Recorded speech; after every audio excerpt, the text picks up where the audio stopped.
দেশের অন্যতম প্রধান রাজনৈতিক দল বিএনপি সেন্ট মার্টিন দ্বীপ বিদেশিদের কাছে বন্ধক দিয়ে নিজেরা ক্ষমতায় আসতে চায় কিনা সম্প্রতি এক সংবাদ সম্মেলনে সেই প্রশ্ন তুলেছেন বাংলাদেশের প্রধানমন্ত্রী শেখ হাসিনা। বাংলাদেশের নির্বাচন ও নানা বিষয়ে যুক্তরাষ্ট্রের নানা বক্তব্য ও পদক্ষেপের পর 14 দলের শরিক বাংলাদেশের ওয়ার্কার্স পার্টির সভাপতি রাশেদ খান মেনন সম্প্রতি জাতীয় সংসদে দাবি করেন যুক্তরাষ্ট্র সেন্ট মার্টিন দ্বীপ চায়। এরপর বিষয়টি নিয়ে আলোচনা তৈরি হয়। সেন্ট মার্টিন দ্বীপের রয়েছে বেশ আকর্ষণীয় ইতিহাস।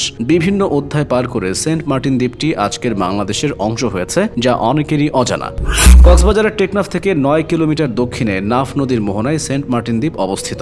প্রায় 5000 বছর আগে এই জায়গাটি টেকনাফের মূল ভূমির অংশ ছিল, কিন্তু ধীরে ধীরে এটি সমুদ্রের নিচে চলে যায়। এরপর এখন থেকে প্রায় 450 বছর আগে বর্তমান সেন্ট মার্টিন দ্বীপের দক্ষিণ পাড়া জেগে ওঠে। এর 100 বছর পরে উত্তর পাড়া এবং পরবর্তী 100 বছরের মধ্যে বাকি অংশ জেগে ওঠে। এই দ্বীপটি 250 বছর আগে আরব বণিকদের নজরে আসে। দক্ষিণ পূর্ব এশিয়ার সাথে বাণিজ্যের সময় আরব বণিকরা এই দ্বীপটিতে বিশ্রাম নিত। তখন তারা সেন্ট মার্টিন দ্বীপের নাম দিয়েছিল জাজিরা। পরবর্তীতে সেটি নারিকেল জিঞ্জিরা নামে পরিচিত হয়। 1890 সালে কিছু মৎস্যজীবী এই দ্বীপে বসতি স্থাপন করে। এদের মধ্যে কিছু বাঙালি এবং কিছু রাখাইন সম্প্রদায়ের লোক ছিল। প্রথম অধিবাসী হিসেবে বসতি স্থাপন করেছিল 13টি পরিবার। বসতি স্থাপনের জন্য তারা সেন্ট মার্টিন দ্বীপের উত্তর অংশটি বেছে নিয়েছিল। এরপর ধীরে ধীরে এটি বাঙালি অধ্যুষিত এলাকা হয়ে ওঠে। ব্রিটিশ শাসনামলের ঠিক 1900 সালে ভূমি জরিপের সময় সেন্ট মার্টিন দ্বীপটি ব্রিটিশ ভারতের অন্তর্ভুক্ত করে নেওয়া হয়। জরিপের সময় ব্রিটিশরা স্থানীয় নামের অর্থাৎ নারিকেল জিঞ্জিরের পরিবর্তে খ্রিস্টান সাধু মার্টিনের নামানুসারে সেন্ট মার্টিন নাম দিয়ে দেয়। এরপর ধীরে ধীরে এই অঞ্চলের বাইরের মানুষের কাছে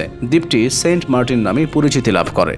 ভৌগোলিকভাবে সেন্ট মার্টিন দ্বীপ 3টি অংশে বিভক্ত। উত্তর অংশকে বলা হয় নারিকেল জিঞ্জিরা বা উত্তরপাড়া এবং দক্ষিণ অংশকে বলা হয় দক্ষিণপাড়া এবং দ্বীপের সরু একটি অংশ গলাচিপা নামে পরিচিত। সেন্ট মার্টিন দ্বীপের দক্ষিণে 100 থেকে 500 বর্গমিটার আয়তনের একটি ছোট্ট দ্বীপ রয়েছে। স্থানীয়ভাবে এটি সেরাদিয়া বা সিরাদিয়া নামে পরিচিত। এটি একটি জনশূন্য দ্বীপ। ভাটার সময় এই দ্বীপে হেঁটে যাওয়া যায়, তবে জোয়ারের সময় নৌকার প্রয়োজন হয়। বর্তমানে সেন্ট মার্টিন দ্বীপে 7000-এরও বেশি মানুষ বসবাস করছে। সেন্ট মার্টিন দ্বীপের লোক সংখ্যা দ্রুত বৃদ্ধি পাচ্ছে। এখানকার বাসিন্দাদের প্রধান পেশা মাছ ধরা। পর্যটক ও হোটেল ব্যবসায়ীরাই তাদের কাছ থেকে মাছ কেনেন। ছোট ছোট মাছ পাটিতে এবং বালুতে বিছিয়ে বিক্রির জন্য শুকানো হয়। এছাড়া বড় জাতের মাছগুলোর পেট ফেরে উঁচু মাচায় শুকানো হয়। শুটকি মাছ ছাড়াও সেন্ট মার্টিনের বাসিন্দারা নারিকেল এবং ঝিনুকের ব্যবসা করে। এছাড়াও কিছু মানুষ দোকানের মাধ্যমে জীবিকা নির্বাহ করে।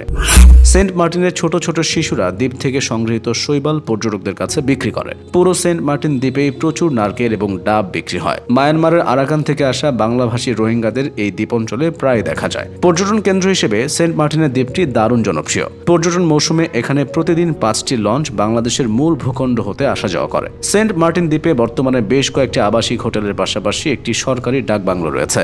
সেন্ট মার্টিন দ্বীপের আইন শৃঙ্খলা বাহিনীর সদস্যরা সবসময় ব্যস্ত সময় পার করে। ঘূর্ণিঝড়ের মতো দুর্যোগের সময় তাদের ব্যস্ততা আরও বেড়ে যায়। আতঙ্কে দিন কাটায় স্থানীয়রা। আশ্রয়কেন্দ্র ও হোটেলগুলোতে তিল ধারণের জায়গা থাকে না। প্রাকৃতিক দুর্যোগ ও সৌন্দর্য মিলেই সেন্ট মার্টিন দ্বীপ।